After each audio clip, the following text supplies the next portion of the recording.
Opposed, nay. The ayes have it, motion passes, and the bill will advance. Senate Bill 1089 as amended, Representative Nash.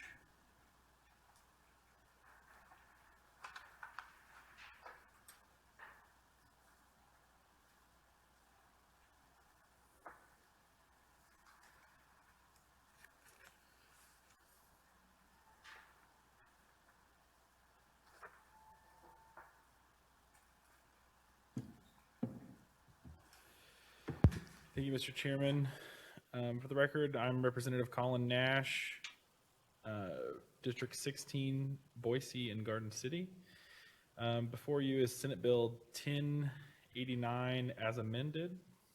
The purpose of this bill is to repeal a portion of Idaho law that provides exceptions to the criminal definition of rape based on the relationship of the parties.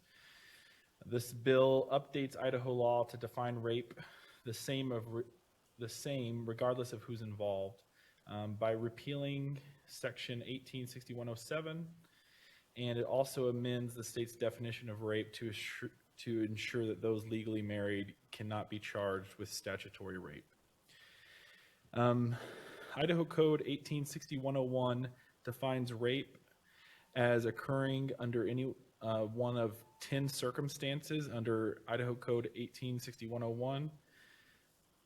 Idaho Code 186701 provides some exceptions to that if the parties are married. So those there's six circumstances there, and this bill repeals 4 of those circumstances. Where the victim is incapable of giving legal consent, where the victim is unconscious, asleep, or unaware of the act, where the victim submits under the belief that the person committing the act is the victim's spouse, or where the victim submits under the belief that the person committing the act is someone other than the accused.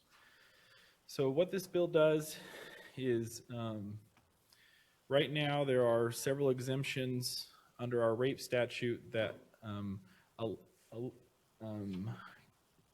allow a marriage to serve as an affirmative defense for the crime of rape. And we repeal those in this bill so that we are treating married and non-married parties effectively the same under the code. This was, whenever we bring this issue up to advocacy groups or even prosecutors, everybody's kind of surprised that this is still on the books, that we would say it would be legal for a spouse to rape their spouse if they're incapable of giving consent or if they're unconscious. And that's why we thought it would be good to get this off the books. As far as the prosecutors, the feedback we've gotten from them that this is not something that they're used to prosecuting. It's very hard to prove something like this, and they're not seeing marriage being used as an affirmative defense for rape. So from that perspective, it's a bit of a cleanup bill. But yeah, I'd be happy to stand for questions. Waiting on my Senate co-sponsor, who's put a lot of work into this, but I don't see her here. Yeah, she is. The camera as a rearview mirror is kind of disconcerting from the podium, isn't it? Questions of Representative Nash?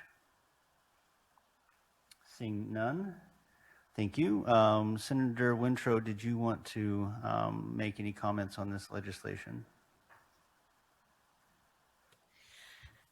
I just wanted to say it's good to see you. I miss this committee so much, and I don't think I have anything to add beyond what the representative said. This actually came to my attention by somebody contacting me, and I actually didn't realize this hadn't been addressed before, so I actually went to committee chair of the other side, and he was actually surprised. So then we kind of rolled up our sleeves and got some opinions and chatted with some folks and moved this legislation. So that's how it came about. Thank you. Committee, nobody signed up. Senate Bill 1089 as amended is before you. Representative Troy. Thank you, Chairman. I move to send Senate Bill 1089 as amended to the floor with the do pass recommendation. Thank you. The motion is to send to the floor with the do pass recommendation. Is there discussion on the motion? Representative Marshall. Mr. Chairman, I'm a little confused about the section that was repealed, and wondering if Representative Nash. Representative, would you stand for a question? I would. I can also provide a handout that some members of the committee have, if that would be all right.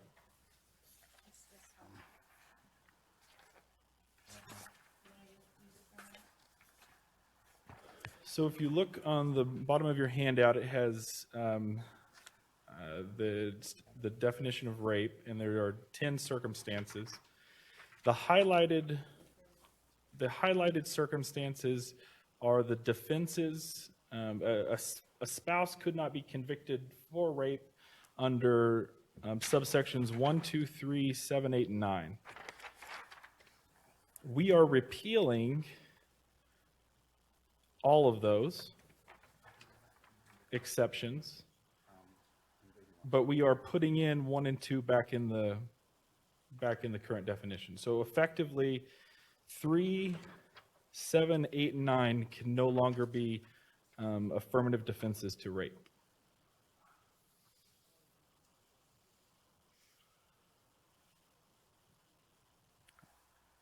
And Representative, if you have additional copies, the page can hand them out to anybody who might not have gotten one. And just kind of put your hand in the air if you need one or if you would like one. Thank you.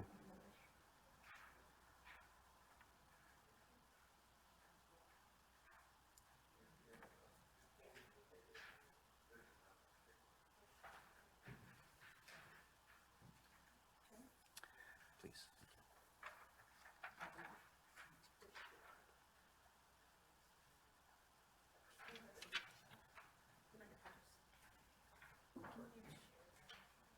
I've got one. All right, and so did you have a follow-up question in light of that and the opportunity to review, Representative Marshall?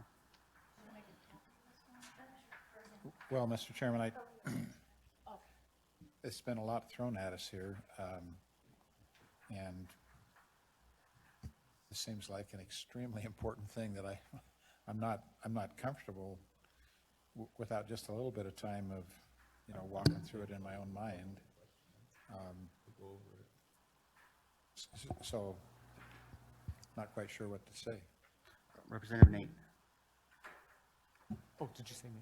Thank you, Mr. Chairman. I'm speaking in favor of the motion. This bill is probably long overdue.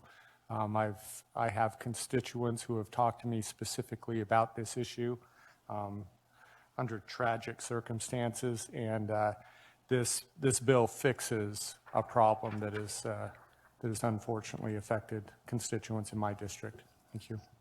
Thank you. Mr. Chairman, if I could just maybe speak to Go ahead, Representative Representative. Marshall's.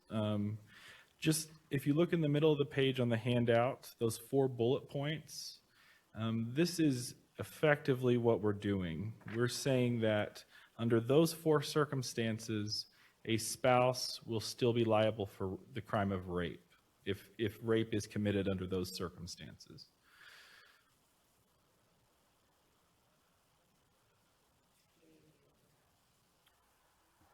Representative Cannon. Thank you, Mr. Chairman. Representative, so I'm just trying to work this through. This would eliminate a quote-unquote spouse protection against rape, I guess would be the word for it, in an event that a sexual encounter took place when one spouse was asleep.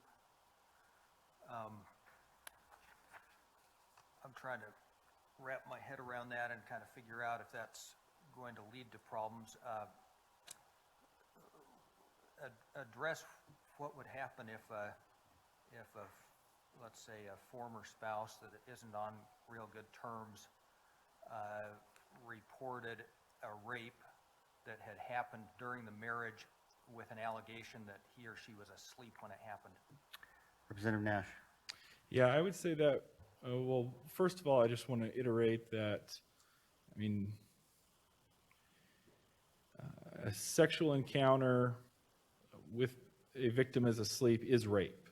So that's the first thing, and I want it to be reflected in the law that that's what that is. Second of all, the fact pattern that you share could be happening now with non-marital relationships, and we're not seeing this flood of cohabitating partners who are coming into the court systems with old accusations of rape. So I would say this bill offers parity between married and non-married people with regard to these types of sexual encounters.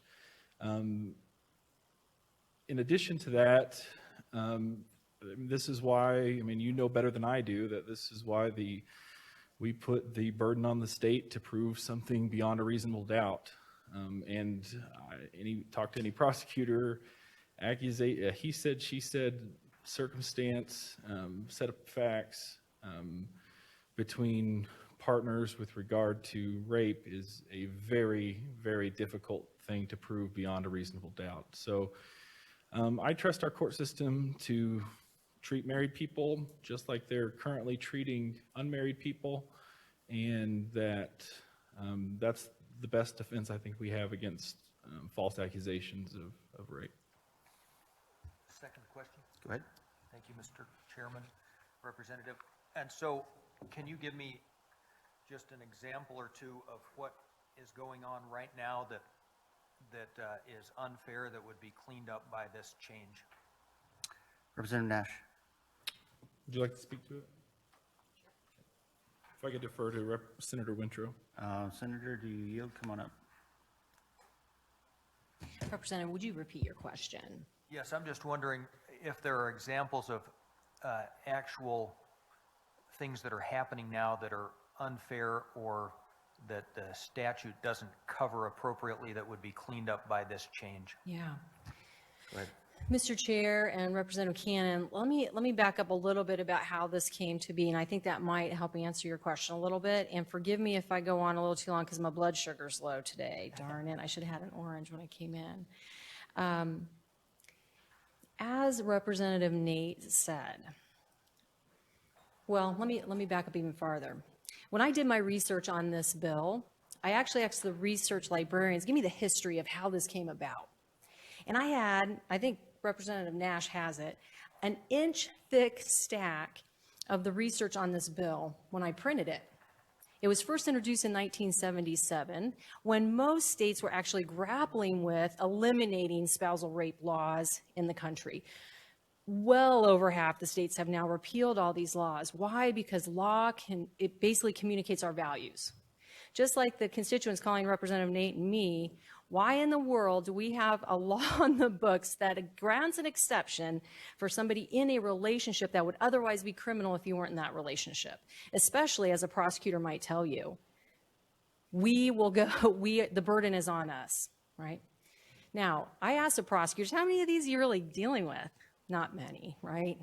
Because in domestic battery situations, rape is a tool of violence in those. We see that a lot, where a spouse who's abusing or a person abusing their spouse is using rape as a tool of violence. However, we do know that with this law in the books, it's pretty hard to prove.